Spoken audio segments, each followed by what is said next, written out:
it's with great sadness that I have to announce, after one of the most successful careers in the history of Football Manager, one of my heroes and a close personal friend of mine has retired from professional football at the age of 32. Lee Hartley will live on forever as a complete... He's not dead, but he'll live on as a complete legend of the game. He didn't do a speech as part of his retirement. He just hung around at Ipswich for a couple of weeks after I left, waiting for the phone to ring. And when it didn't, because I was too busy wasting £250 million on absolute tosh, he retired, mumbled something about a broken heart, and drove off into the distance, never to be seen again. He's not available as a coach or a scout. He'll be forever 32 in the database of this save. I really want to emphasise he's not dead. He's just retired, so they don't get any older, do they? But I'm sure you'll all join me in raising a glass, or, if you prefer, clicking the like button to celebrate the career of one of Football Manager 17's true legends, to Lee Hartley. The like button's down there somewhere for you to click.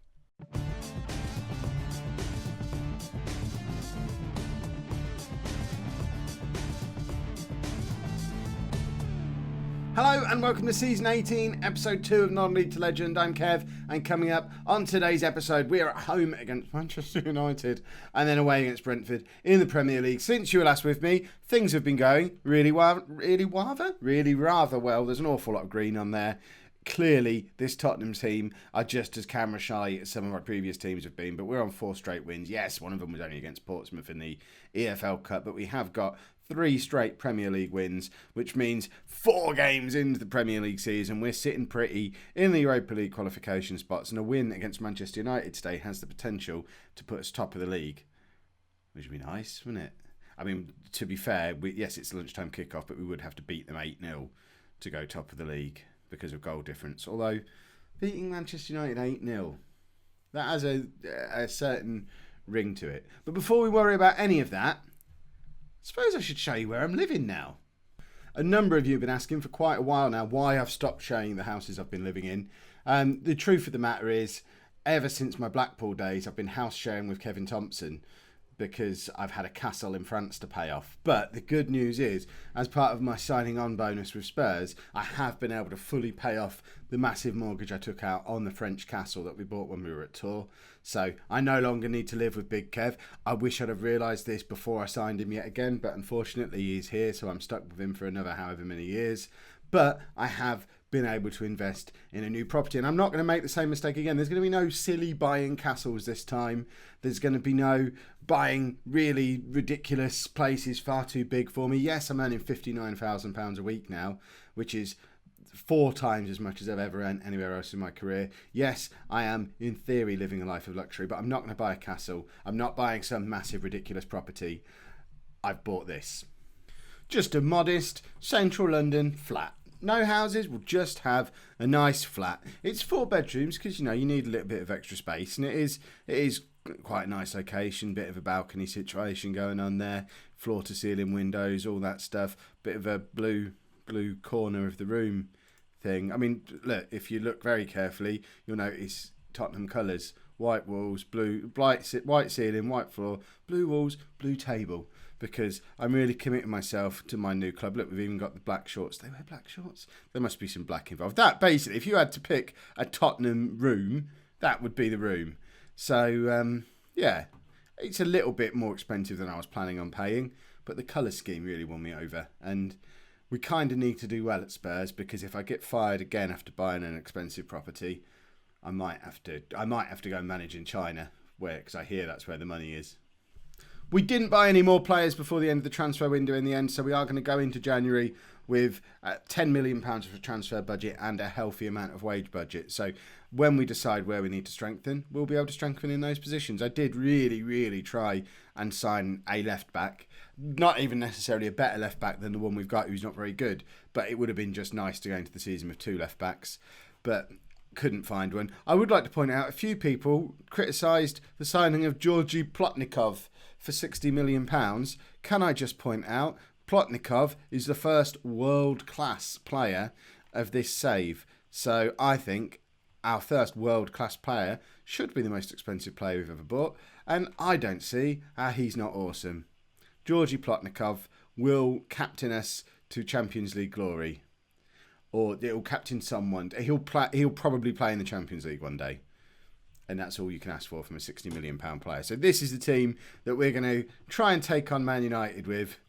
I think it's not another 8-0, surely. You are going to see Rodolfo Jose Diaz for the first time. It's actually his debut for the club. It says he's made one appearance, but that was in the Checker Trade Mickey Mouse Nonsense Cup, which I've never been part of as one of the under-23 teams before. I didn't realise I don't get to be involved at all. Not that I care. I hated it when I was down in League One. But a few of our players got a little bit game time in there. Diaz was very good. Michael Vendrig played in that game as well because he's been recovering from injury, got 2 goals, and it somehow counts towards his total, which is silly. Our back four is Hansel, Plotnikov, Eriksson and Ndai. Then we've got Sedman, Wagner and Sayac in midfield, Patterson behind Vendrig and Ijo up front. This team is starting to come good now, so I am hoping that if ever there was going to be a time we could beat Manchester United, it would be now when we take them by surprise again, the way we did when we were at Ipswich that first time. Because, yes, Eriksson's going to be a good captain. Because they'll have watched the Newcastle game, because that was the last time we were on telly. So they'll have watched that. Mourinho's like 70 years old now. He's won the Premier League more times than I've had lunch. So have we just conceded a penalty? No. So he doesn't feel the need to scout games properly anymore. He just watches what's on the telly. So he saw us play against Newcastle, saw that we've got... I mean, this is a team of 11 players who weren't here last year, and he knows he's got nothing to worry about. He hasn't noticed the results that have happened since then, and he didn't look at quite how much we spent on this team of 11 newcomers. So I think this is the time to strike and get revenge for what happened last year. Because obviously he remembers last year as well. Oh, it's only Kev, no threat there then. Although, to be fair, 20 minutes in, we've not had a shot yet, so it might not be any threat. Hansel misses out completely. I like the fact they're doubling up on our awful left-back, who wins the ball back. And Patterson, he's got a point to prove against Man United, as does Vendrig. But Ijo is the one who gets us off the mark. It's 1-0 after 20 minutes. Claudio Ijo. I still don't know if that's how you say his name. I don't care. He'll forever be Ijo. And we're 1-0 up against Manchester United. Please let us win this game. I am really in the mood for proving doubters wrong today, because Kev doesn't sign too many players. Kev doesn't waste money. Kev's going to win the league with Tottenham at the first time of asking, because that's how we roll. And Sandy Patterson is going to be a key part of that, because we discovered him, even though we sold him before I knew his name. Vendrig was hovering. He wants a goal against his old club as well. Both Patterson and Vendrig never really got an opportunity at United, which is understandable. They have been a dominant force in both English and European football for 17 years. Well, the 17 years of this save and like the 25 years before that as well. So it's been a while. It's been quite a successful 40-odd years for Man United. So you have to be an absolute superhero special player to get in their team. And perhaps those two aren't, or perhaps they just never got the opportunity and they'll become absolute superhero special players here at Tottenham. Remember, we've got a Mayfair penthouse mortgage to pay. Ijo misses out, but Vendrick's in and he's made it 2-0. There you go. That's how you prove a point. That's his first proper goal for us, because the two in the Checker Trade Mickey Mouse Nonsense Ridiculous Cup don't count at all. What a way to get your first goal for your new club. Absolutely mugging your old team. I mean, that was just terrible. Ijo did really well to close down, but Vendrig's just hovering around. I don't know why their goalkeeper didn't come out for it. But at half-time, against Manchester United, we're 2-0 up with 11 players who didn't even know how to spell Tottenham this time 3 months ago. This is progress. Ziyech with a free kick. He's no Park, is he? But it wasn't the worst free kick. Why didn't I sign Park when I was signing all these midfielders? I forgot he existed. I was so obsessed with my scout reports. I didn't even check Ipswich properly. I just went back to Kevin Thompson because he, keys to the flat and everything. But the one down, Sandy Patterson as well. Oh, both of the former United players have got goals today. We just need 5 more for revenge. I think if we do get those 5 goals, which we won't, but if we do, that might be it. We might call the save there. Save complete. Mission accomplished. We got revenge. It won't ever get better than that. We are playing remarkably well today. A clean sheet would be very nice, although they're not going to let us have one. No, there you go. Don't say clean sheet, Kev. Now they're going to show us why they've been a dominant force in English football for the last 40 years, because they're going to come back and put us in our place. We've all seen this situation before. Kev goes 2 or 3 up, refuses to take it off of attack. Better team comes back and absolutely thumps him because everyone's still attacking.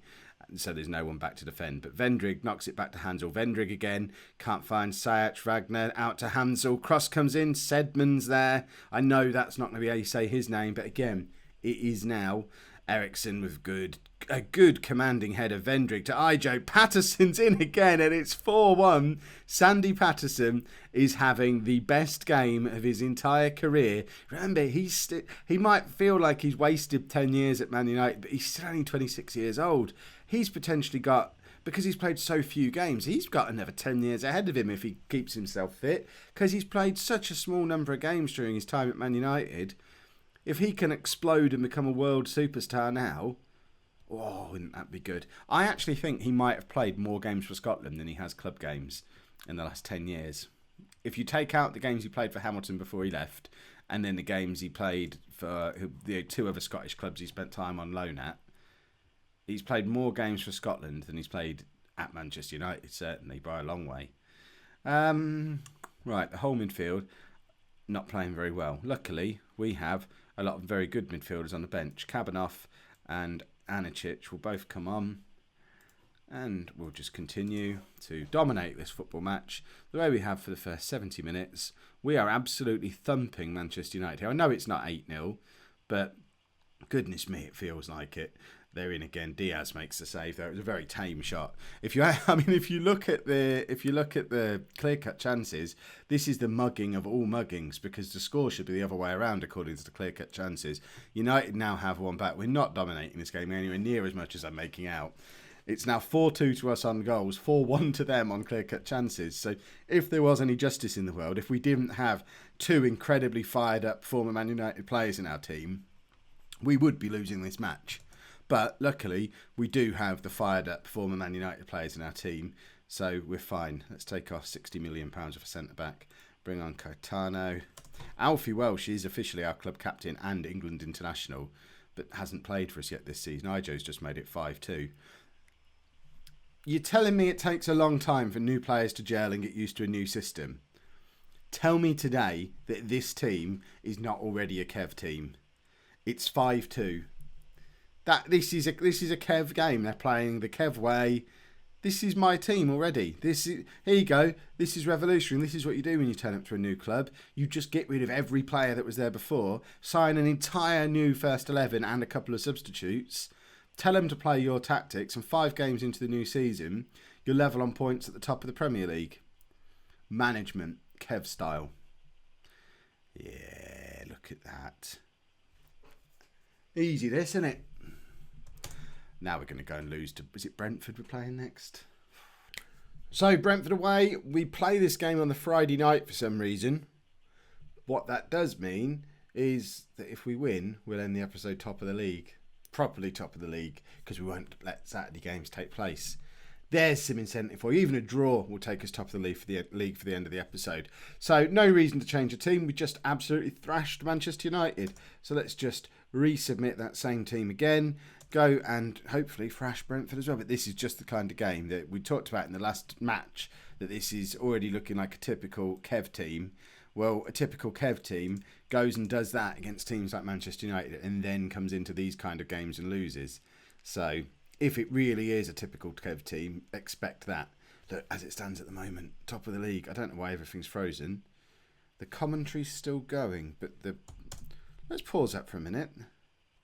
And there we go. I don't know what happened there. And we didn't concede goals while it was happening. That's good.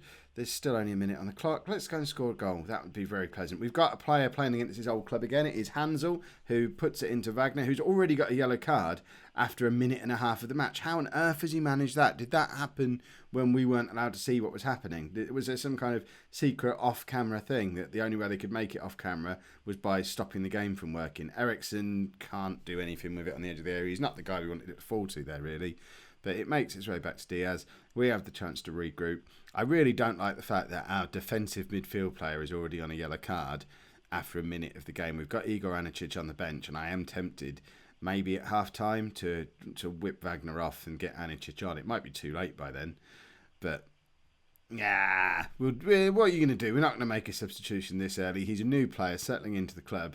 I'd probably rather he got sent off than fell out with me because I took him off after 20 minutes. And I'd have the ump if I was taken off after 20 minutes. Brentford have just hit the frame of the goal and already starting to show signs that, exactly as predicted, they're probably going to beat us today because the game has to keep things even. And Diaz, in only his second appearance for Spurs, I don't even know how to explain what just happened. It's such a tame, poor cross. It's not even hit hard, and Diaz just pushes it into the goal. I mean, really. Kevin Thompson sat there in the stands, not even on the bench, wondering how the world works, because even Kevin Thompson wouldn't have done that. That pushed us back down to third place. I don't get the excitement of being able to say I'm top of the league. An equaliser gets us the excitement, but the whole team is playing really poorly. If you look at those ratings, I don't think it would do us any harm to lose today, so our heads don't get too big. We've obviously had a bit of fun against Manchester United. Perhaps we're getting a little bit ahead of ourselves. We're not going to go and win the league this year. We're probably not going to qualify for the Champions League. But what we can't do is lose games like this. That's just silly. I am going to take Wagner off and bring on Anicic. We've brought on Nole up front as well because he was quite effective while Vendrick was injured. So maybe he'll be a man to spark an equaliser for us. But we just all play. Every player in this team is playing really poorly. Hansel playing really poorly now on a yellow card. I think what we might have. I mean, we haven't got a proper backup left back, but if you look at that, everyone else in our back four can play left back. So we'll bring Caetano on, and he's the only one who can't. We'll swap him for. We'll do that. There you go. That works for me, and then do that. And at least that way, we get Hansel off when he's been rubbish and he's been booked. It's not the most attacking change we could have made when we need an equaliser. But at cliche bingo time, I would have accepted 3 points out of this episode. It's come about in a very weird way. 4 points would be better than 3. Hint, hint. But it's not going to happen, is it? And exactly as predicted, this is already a true Kev team because we just thumped Man United and then lost to Brentford. What did you expect from us, really? If you enjoyed that, please make sure you pop a like on there for me. Subscribe to the channel if you'd like to see more. And thank you very much for watching.